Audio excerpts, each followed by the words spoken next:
Well, even there's more natural disasters. A tornado has ripped through a southern Luxembourg town on Friday evening. Several people have been injured. At least 100 houses have been damaged in this region. There you can see on your screens a video posted on social media shows the building of a roof being torn apart.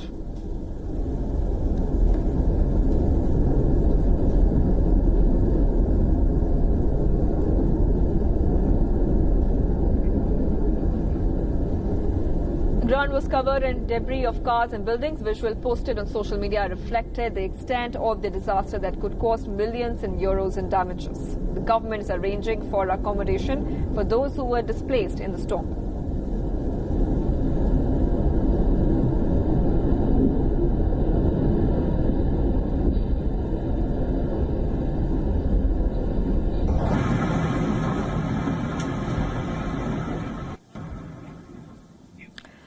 Well, water everywhere, not a drop to drink.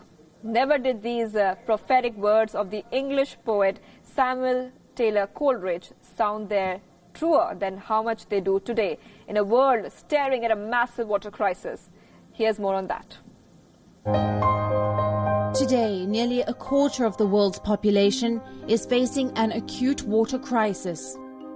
World Resources Institute estimates show that nearly 17 countries with a population of 1.7 billion are experiencing unthinkable water crisis. Their day zero water shutoff is not far away.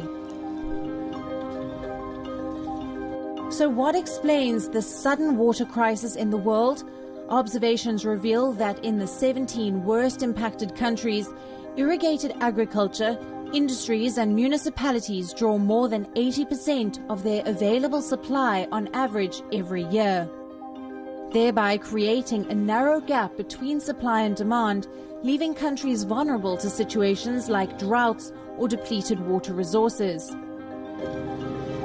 Researchers also argue that increasing populations, more farming and economic growth, climate change and a rush of people to cities are all increasing pressure on the world's limited water supplies.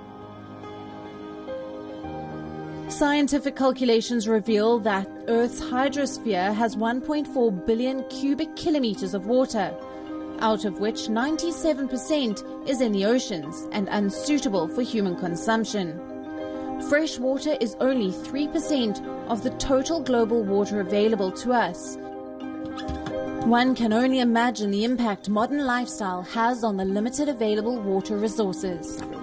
You're very welcome. I do it. While India and Pakistan made it to the list, 12 of the 17 worst countries are in the Middle East and North Africa, where pressure on already scarce water resources has been compounded by rapidly growing demand and climate change.